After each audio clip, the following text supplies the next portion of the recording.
Hello everyone, Miss Upton here. For World Book Day today, I'm going to read you the first chapter of a book called The Accidental Prime Minister. So let's begin. The Vote Joe Manifesto. Are you fed up of living in a country led by greedy, bumbling warthogs, otherwise known as grown-ups? Then look no further than Joe Perkins.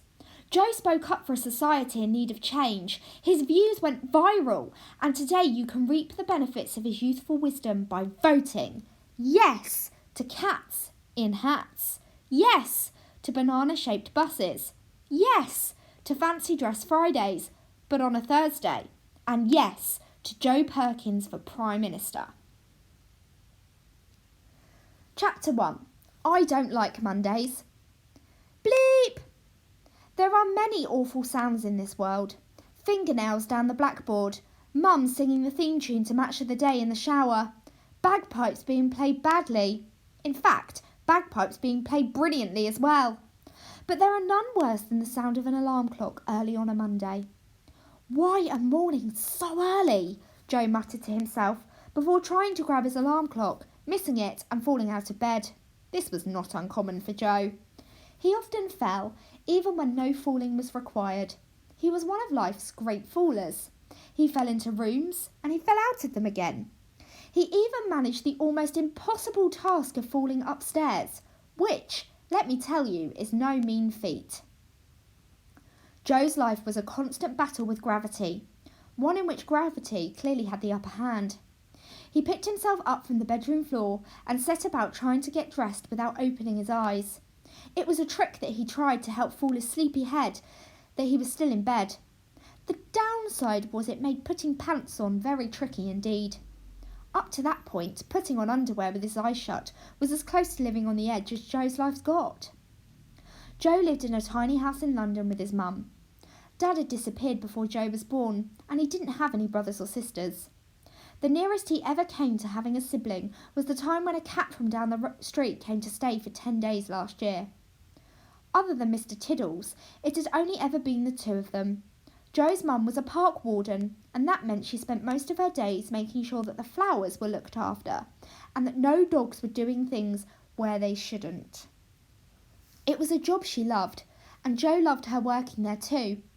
Joe's house didn't have a garden, it was just a tiny yard, the sort of place where you'd graze your knee if you fell over, which, as you know, is something Joe did a lot. So the park always felt like his and Mum's garden. When Mum wasn't in the park pruning flowers and shouting at dog owners, she was in the kitchen cooking. It was her thing. She would stop off at the shops and buy the bags of food that no one else wanted, which she'd use for inspiration in the kitchen, thinking up extraordinarily weird recipes with which to impress Joe. Joe knew it was really because money was tight sometimes, but it meant that meal times were never dull. Who can forget the cheese salad with onion gravy or the plum tandoori crumble? Apart from the odd meal, Joe's life was pretty unremarkable. Apart from... Bring! Just then the doorbell rang. "Let me in, it's an emergency!" came the exasperated cry from the other side. Joe's mum opened the door and then stood AJ, Joe's oldest and best friend. "What is it, AJ?" Joe's mum said, sounding panic-stricken. "I smell your world-famous fresh tea and toast with sour rhubarb jam. Mrs. P and I need a fix." AJ grinned and waggled an eyebrow up and down. AJ was the only person in the world who found Joe's mum's cooking not only edible, but enjoyable too. Then again, AJ did once eat a fingerful of his own earwax in geography for a bet, so it's fair to say he probably hasn't got the most sophisticated palate. "Oh, AJ, doesn't your mother feed you?" Joe's mum asked, rolling her eyes. But she was well used to AJ's TARDIS-like stomach. "Breakfast is the most important meal of the day, Mrs. P. That's why I make it my business to have as many as possible. Got any pork pies?" AJ grinned, pushing past her in the direction of the breakfast table. "You know I hate those things, AJ, Mum said, shaking her head. "I think it's the jelly. It makes me squeamish." AJ and Joe had been friends since they were at nursery when they found out they had the same birthday. And let me tell you, when you're 3, that sort of thing blows your mind. which pretty much means you're destined to be bestest friends for life. If it wasn't for AJ, school would be nothing more than a yawn factory. AJ was the sort of boy who made even the dullest, dreariest things in life seem a giggle. He was always scheming, always thinking of a plan to make the teacher laugh, or trying to figure out how they were both going to become millionaires by next Tuesday. These plans nearly always involved Joe, and nearly always failed, but that was half the fun. AJ was just about to tuck into his tea and toast dripping in sour rhubarb jam when there was a loud clatter from the letterbox as an important-looking brown envelope landed on the mat. "Bit early for post, isn't it?" Mum said. "Ooh, it says special delivery." She opened it and unfolded the letter. Joe knew instantly that something was wrong. He could see it on Mum's face. What is it, Mum?" Joe asked. "Yeah, Mrs. P, what's happened?" AJ asked too. "It's the park. They've shut it down." For a second, no one said a word. Joe and AJ looked at each other, then back at Joe's mum. Her face was pale, her jaw dropped open. She stared at the letter, her eyes watery and ready to spill over with tears. "Shut the park!" Joe said furiously. "They can't do that. It's the park." "Yeah, everyone loves that place," AJ joined in. "You boys best get to school or you'll be late," said Mum, her voice all shaky. "But what about—" Joe started to say. "You leave that to me. I don't want you worrying." Mum tried to smile, but it didn't reach her eyes. If she was trying to reassure Joe, then it wasn't working. He knew Mum needed that job. How else was she supposed to put sweet and sour spaghetti on the table? "Don't worry, Mum. I'll think of something." Joe's mum just nodded, turning away to wipe her eyes. Joe and AJ grabbed their bags and reluctantly headed out the door. Neither of them said anything for what seemed like ages. "You all right, man?" AJ asked, breaking the silence. "I don't know. I can't believe they've closed the park. I mean, why?" Joe said in disbelief. "Dunno," AJ shrugged. "But I know a man who might," he said, pointing down the road. As they turned the corner at the top of Joe Street, they saw a man in the distance. He had a ladder and a toolbox and was busy hammering a sign into the park gates. This made Joe's blood boil. If Mum had been there, she would have given him what for. No one hammers anything without her say so first.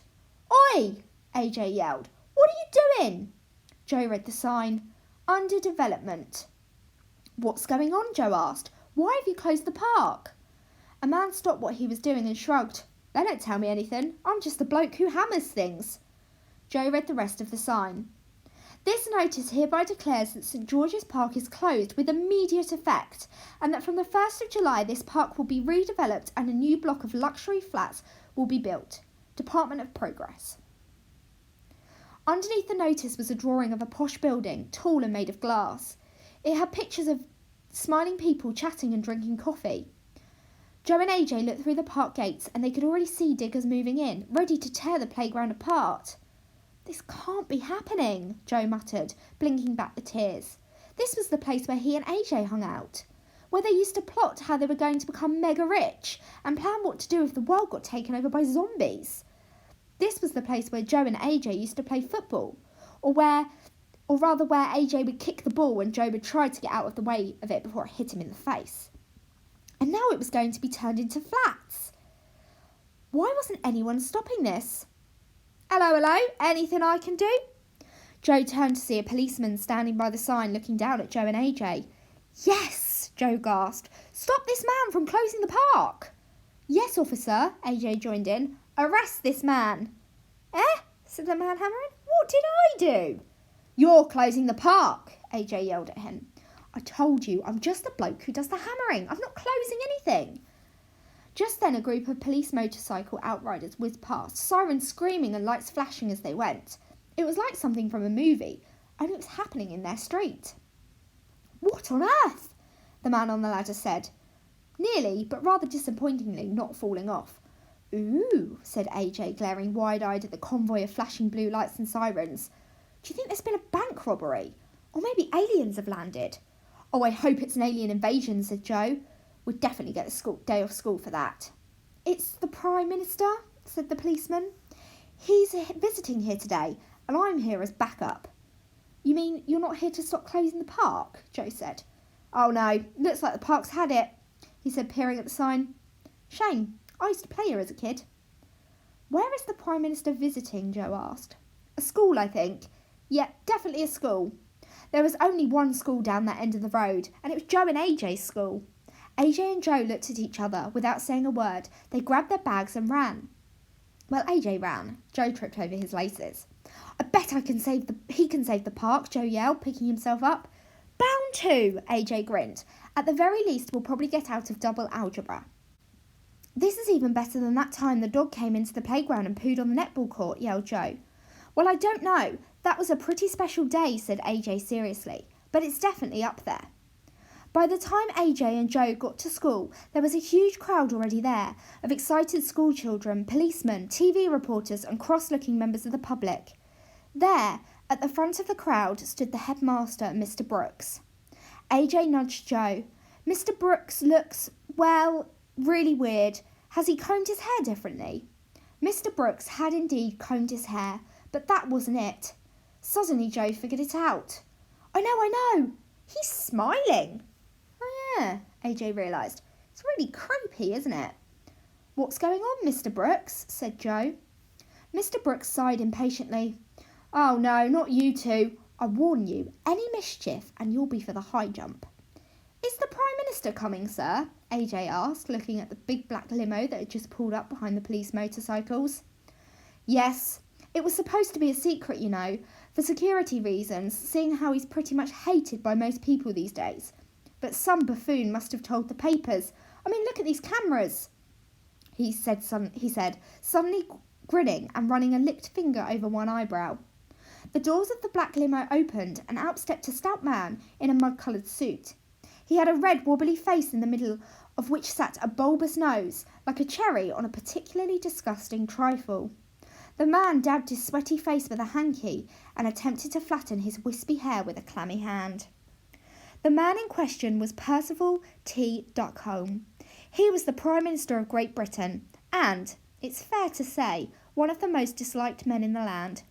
He was the kind of man who would not only sell his grandmother for a quick buck, but had also tried to sell your grandmother too.